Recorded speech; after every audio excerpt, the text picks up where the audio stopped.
Good afternoon. My name is Steve Brantley. I'm a librarian at Booth Library at Eastern Illinois University.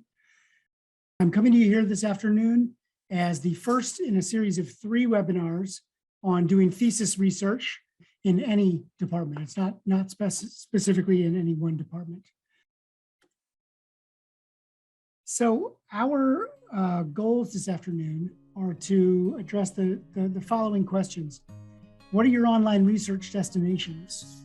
When you're doing your research, are you just stopping in one place, or are you really exploring the full gamut of different online sources for doing research in your area?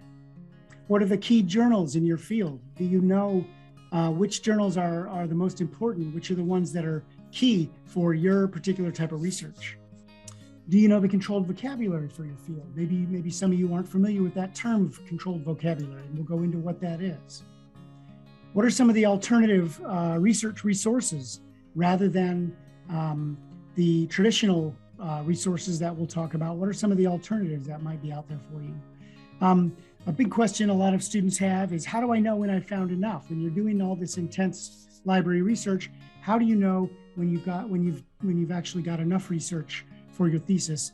And then finally, a big question is, who is the subject librarian for you in your department area? All right, so let's just dive right into that. When we're doing research, one of the first places we begin in our university is to start with our library catalog. We begin with probably our local EIU catalog, but then we have at least a few other library catalogs that we want to look at. You're all, as graduate students, you're all probably familiar with the iShare catalog. You've probably been told that by your professors and/or the librarians that you've visited. iShare is short for Illinois Share, and it's part of the consortium that we belong to at Eastern. iShare, we belong to a consortium called CARLI, which is College and Research Libraries of Illinois, and that is a group of over 100 different libraries across the state, all of which are academic libraries. And it includes University of Illinois, DePaul University, Roosevelt University, University of Illinois at Chicago, Southern, Eastern, Western, East, Northern, Northeastern, large, medium, and small academic libraries, all of whom allow you, through searching iShare, to search their library's catalog and borrow things from them, as well as we loan our materials to those students. So let's take a look at how you get to the Eastern Illinois University Library and then also the iShare libraries, okay? So when you come to the library's landing page, I've blown up this page a little bit. This is the library's landing page, and I've blown it up a little bit so we can see that more clearly. The Books and Movies tab here is the one you search for when you're searching the library's catalog. Now, the library landing page, when you go there, you'll end up, the default search is the Articles tab search, but we're actually looking at the library catalog. So we'll go to the Books and Movies tab. Now, when you search this, you search only the EIU catalog. You can go immediately to searching the iShare catalog. And we'll go there immediately just to show you what that looks like. And this then searches across all the iShare libraries. The next level that we might go to is Worldcat. And just as it indicates, Worldcat is actually a worldwide catalog. Now, it doesn't search every library catalog in the world, but it does cover libraries across the world. Although it is an Anglo-American dominated catalog, so it's very strongly dominated with North American libraries as well as Western European libraries, although they do contain records from libraries around the world. Things that we do not find within iShare, we can borrow from Worldcat, and we borrow through interlibrary loan in that way.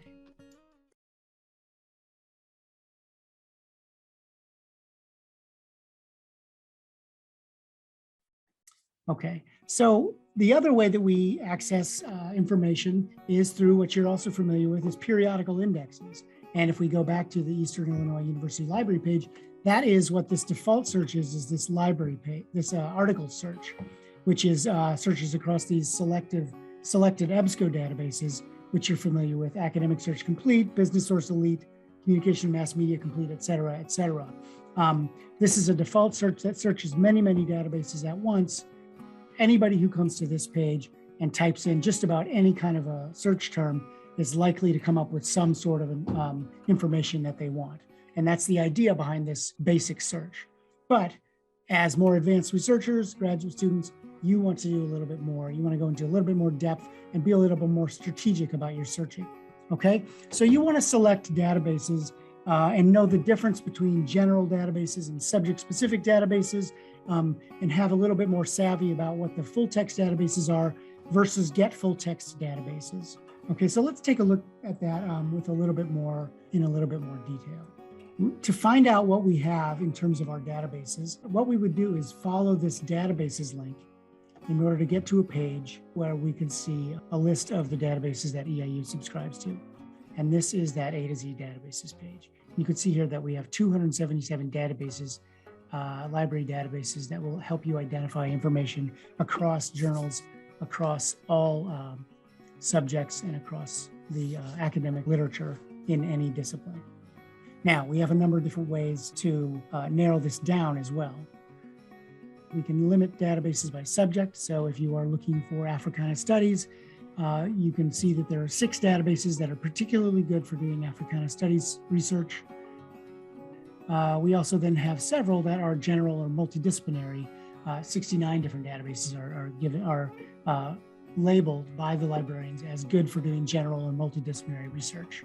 And then you can see all these different subject areas that we've labeled the databases as being especially strong in. And so you would want to choose your area and decide which are going to be the best for doing the type of work you need to do. And it could be that you're in a specialized area that we don't necessarily have a database that's very, very good for that particular type of research, in which case, what you would need to do, choose a general or multidisciplinary database and search across those and find, because you're still going to find that we will have lots of information, a lot of academic scholarly information in your area. It's just that we don't have a single database that is aimed at your particular discipline. Okay, you can also look for a database by type. Okay, so we also have in this list a number of different resources that are considered reference resources or provide background material. 90 of them provide background material in addition to perhaps scholarly article information or database periodical access. A number of them are ebook databases, full text available databases, which is to say that articles in full text are available through them, and so on and so forth. You can look if you know that the database you are looking for is provided by a particular vendor. For example, our major vendor for this university, this campus, is EBSCO. We have only 2 provided by Elsevier, which is another major database provider, another major publisher. And you can see then we also have several provided by Springer is another big publisher, and we have 8 databases provided by Springer. But it's clear that EBSCO is the major provider here. They provide far more than any of them.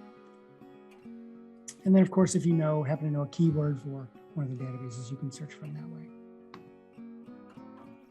So to call a distinction here between full text versus get full text, some of the databases that you search in are going to provide you with immediate access to the full text of an article, which means that the EBSCO database, for example, serves as both the aggregator of the articles itself, as well as the indexer of that journal, so that they describe the information in the data in the journal and in the periodical, and they also then provide access to the full text of it. However, get full text, that's just what we call it here.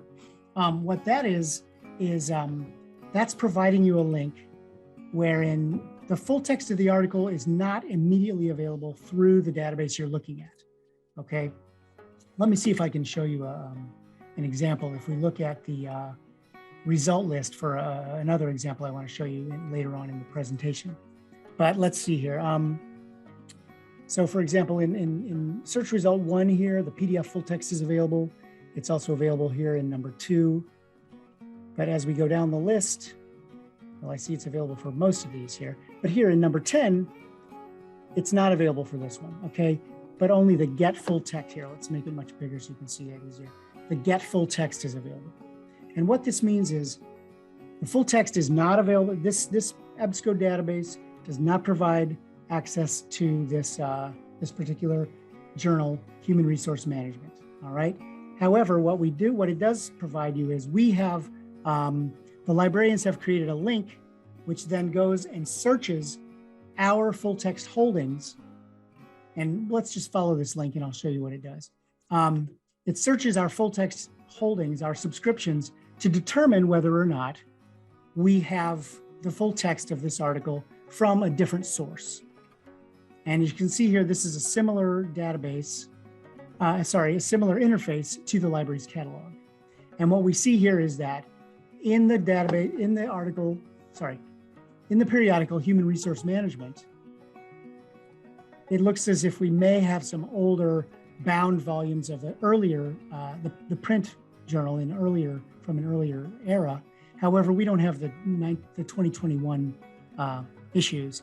And so then a link is provided to request the article through interlibrary loan. And when we follow this link, then all the article information then is provided for you and filled into the form. And we then process that request for you and get you the article within, within a very reasonable amount of time. Okay, so the interlibrary loan folks don't like me to promise that they get it for you within a day or 2 days or 3 days. They have they actually say that they'll get it for you in a week to 2 weeks or something like that. But I can tell you they're much quicker than that.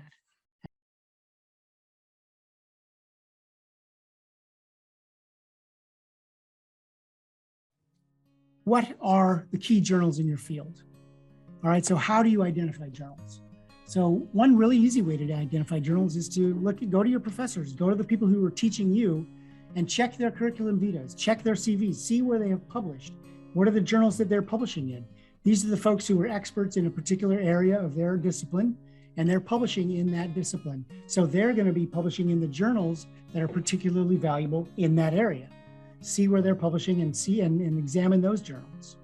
Okay, another place is professional associations. Professional associations, large ones anyway, well, also small ones, often have at least one, if not several different journals that they publish in that particular area.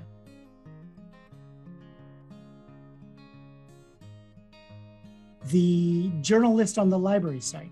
Very interesting and valuable way to check to see what journals the library subscribes to.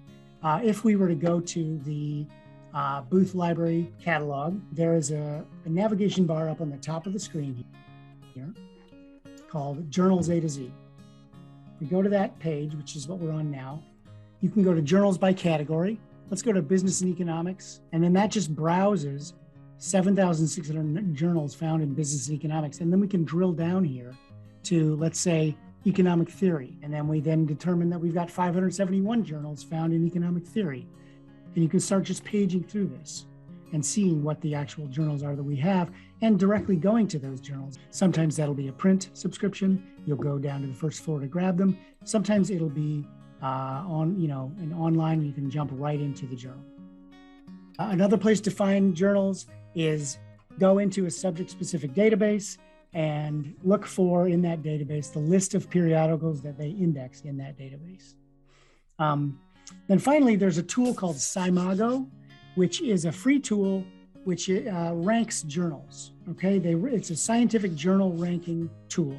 SciMago, and if you Google SciMago, you will get there right away. You can choose a particular area. I chose health professions, and then I chose speech and hearing, and then the 61 journals in speech and hearing that they rank are ranked from 1 to 61, and you can go through here and look and see how those journals are ranked and examine how they choose to rank them. They rank them by the number of articles published within a year, the number of citations each of those documents receives, and a number of different factors go into how they create those rankings.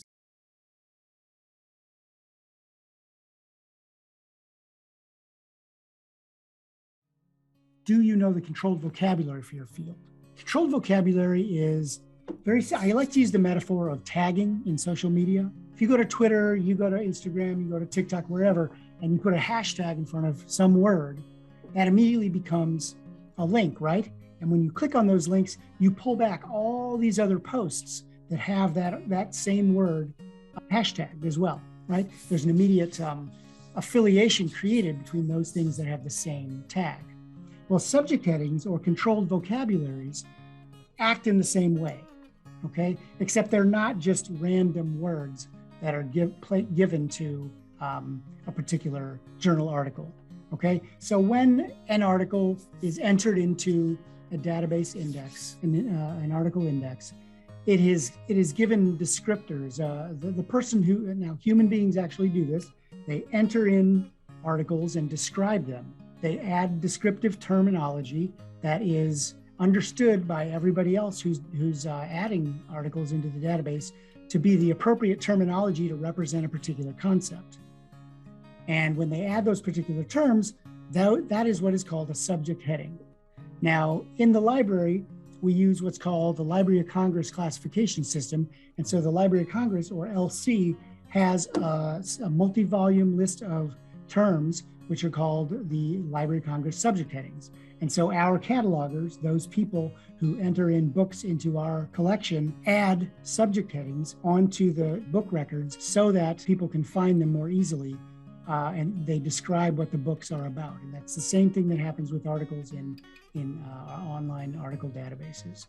When you submit a manuscript to a journal, you're often asked to provide keywords, and those become tags that people can use to identify your work. And then also there are disciplinary thesauri, which are particular subject headings for a discipline, such as in education, there's a thesaurus for ERIC, and in psychology, there's a thesaurus for PsycInfo. And I wanted to show you some of these descriptors in this result list for the descriptor of leadership. So let's just take a look at one of these articles here.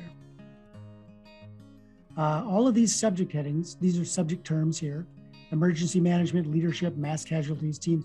These are what are considered the subject headings. And when you follow these, then you pull back every other single article within the database that has those terms associated with them. So they're very powerful search tools. If we look at our result list here, when you put in a keyword or something, you can often get just enormous search result lists. One way to help narrow those down is to look at your subjects, your major heading subjects, or your subject headings, and then limit to those. Okay, so I could go from 100,000 and limit it down to leadership with only 500 and get a much narrower, much more focused set of search results. So subject headings, controlled vocabulary are very much your friend.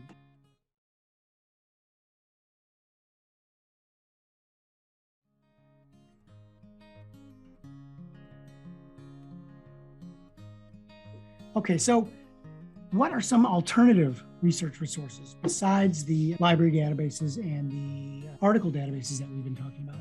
Well, this is where I want to talk about a little bit about the concept of open access publishing.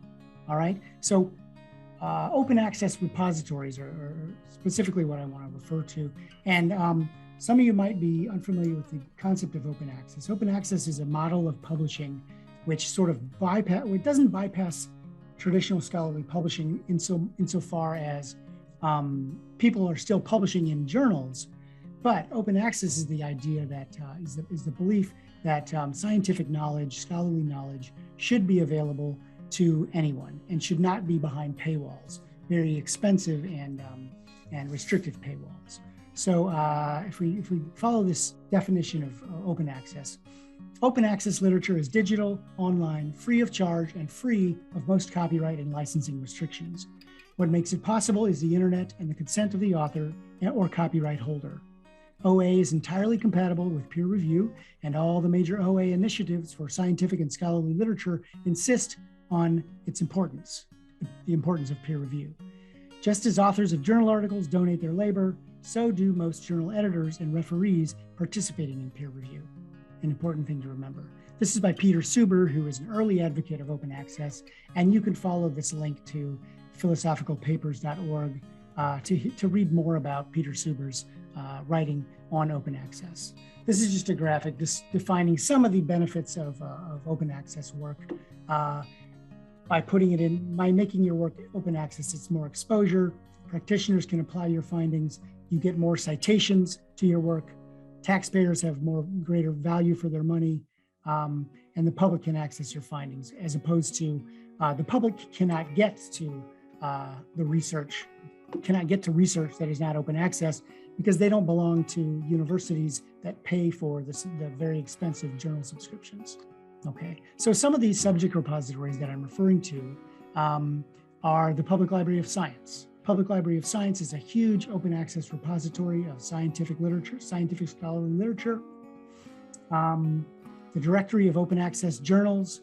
You can search across these journals to find open access journals in all disciplines, but as well, you can search across 7 million articles in open access, the Directory of Open Access Journals. And then also here we have the Social Science Research Network, which provides a number of different, millions of different open access articles as well. I also want to point out institutional repositories. Those of you who are writing a thesis and will be reviewing the third in our webinars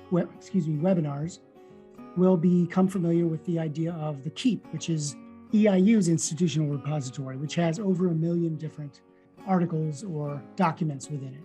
The KEEP is an open access repository, and it is intended to be a repository of not only the theses written by the graduate students at Eastern Illinois University, but also a repository of the faculty, scholarly, and creative works. Ideals is the institutional repository of the University of Illinois. Deep Blue is the institutional repository of the University of Michigan. All of these institutional repositories are open access and intended to be the open access repositories of the scholarly work of the faculty of these institutions. Finally, let's go up to this first bullet point up here. Google Scholar can be a very valuable search tool when you utilize it with EIU settings, okay? And that's a very simple thing to do. If we just go back to the Articles tab on the library's homepage, we can simply select this radio button to search Google Scholar. And when you do that, you search Google Scholar with EIU settings added. So if we then choose to just search communication disorders as an example, we go to a Google Scholar search, and we see here, we get PDFs that are available, and you get this view it at EIU.edu. Now, because we had that button, that radio button checked, it knows that I have rights to view things that EIU subscribes to, and it'll give me that link to the EIU version. Without checking that button, Google Scholar doesn't know who you are and is not going to provide that for you. You'll still find this information, but you'll hit a paywall and you'll have to take those extra steps in order to determine whether or not EIU has the access to it.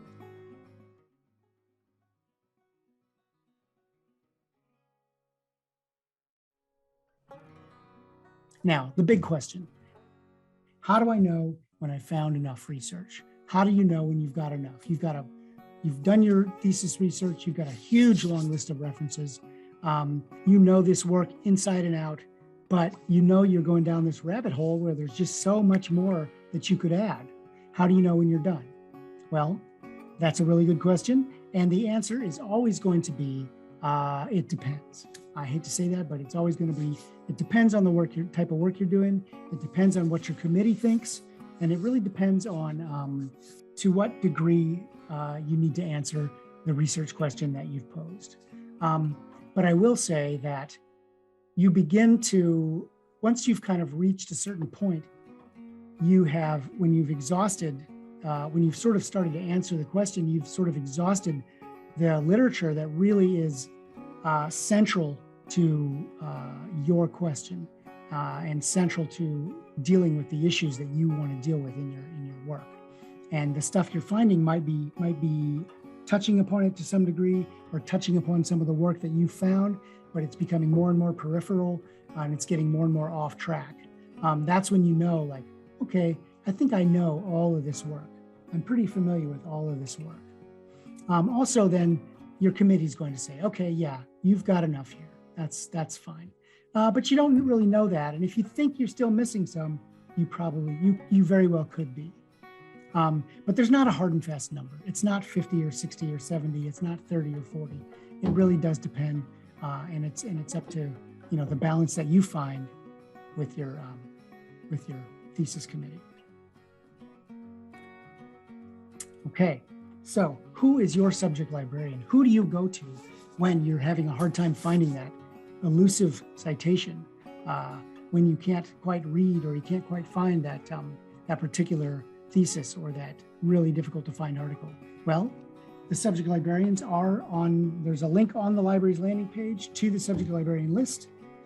You may contact any of the librarians at the research help desk, and we will contact you. We will get you in touch with that subject librarian if you need to, but we will also try to help you with whomever you get in touch with. But that subject librarian list is available at the eiu.edu/booth about sublib.php page. And here is a list of that list. The subject librarian page is listed here. And you can see we don't have 50 librarians at the library. We have 12 librarians, 5 of whom cover many subjects, a few more who cover a few subjects. Will help you and support you and help you get the information that you need. All right, so let me just point out a few different ways for you to reach us. You can follow this short link here, eiulibguides.com appointments, in order to set up a consultation with myself or any of the other research support librarians. Booth.eiu.edu/ask will take you to a page where you can chat with us 24 hours a day or send an email. There's the subject librarian list again. 217-581-6072 is the phone number for the research support desk, at which we are available 9 a.m. until we close each day. And again, finally, my name is Steve Brantley, and I just want to say thank you very much for your time and attention. It's been a pleasure speaking with you today, and I hope I get to see you in person and we can talk about your work.